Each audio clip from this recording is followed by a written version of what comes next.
কিশোরগঞ্জের করিমগঞ্জের বালিখোলা মাছ বাজার প্রতিদিন সকালে বিক্রি হয় কোটি টাকার দেশীয় মাছ। সকাল 7টায় শুরু হয়ে মাছ বাজারটি চলে সকাল 10টা পর্যন্ত। সরবরাহ ঠিক থাকলে বিক্রির পরিমাণ 1.5 থেকে 2 কোটি টাকাও ছাড়িয়ে যায়। কিশোরগঞ্জ প্রতিনিধির তথ্য ও ছবিতে দেখুন ডেস্ক রিপোর্ট। হাওরের প্রবেশদ্বার হিসেবে পরিচিত কিশোরগঞ্জের করিমগঞ্জ উপজেলার বালিখোলা রুই, কাতলা, বোয়াল, বাইম, শিং, মাগুর, ফলি, কই, পাবদা, ট্যাংরার মতো দেশীয় মাছের বিশাল সম্ভার এটি। ধনু নদীর পাড়ের এই বাজারে পাইকারি ও খুচরায় পাওয়া যায় হাওর, নদ-নদী ও মুক্ত জলাশয়ের এসব মাছ।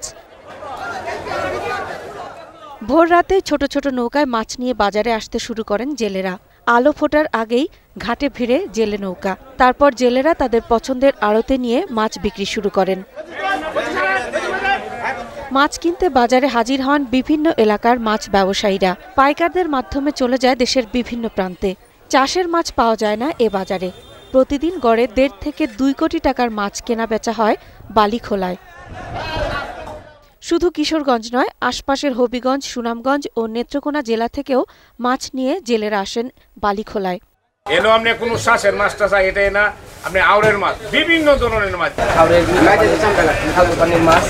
পাওয়া যায়। 150 বছরের পুরনো বালিখোলা বাজারটি একসময় এত জমজমাট ছিল না।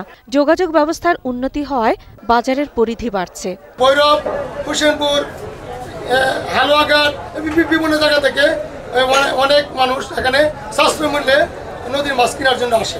বালিখোলা বাজারে অন্তত 60টি আড়ত সকাল 7টা থেকে 10টা পর্যন্ত ব্যাপক জমজমাট থাকে। আমাদের পুরো জেলায় মাছের উৎপাদন হয়েছে 1,82,96 মেট্রিক টন। দেশীয় প্রজাতির প্রাকৃতিক মাছের বড় উৎস হাওড়াঞ্চল। বালিখোলা হচ্ছে এসব মাছের বৃহৎ বাজার। মাসুম আলিসা, 21 টেলিভিশন।